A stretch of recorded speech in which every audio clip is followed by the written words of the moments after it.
الذين يقولون ربنا هب لنا من أزواجنا وذرياتنا قرة أعين وجعلنا للمتقين إماما.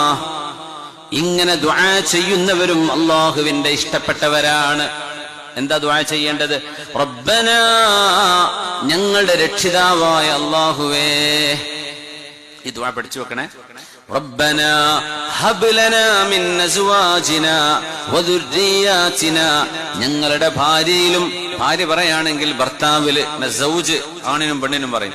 അല്ലാഹുവേ, ഞങ്ങളുടെ ഭാര്യയിലും ഭർത്താവിലും, വദുർരിയാതിനാ, നീ ഞങ്ങൾക്ക് നൽകിയ മക്കൾ, നൽകാൻ പോകുന്ന മക്കള്, അതൊക്കെ അർത്ഥമുണ്ട് അവിടെ.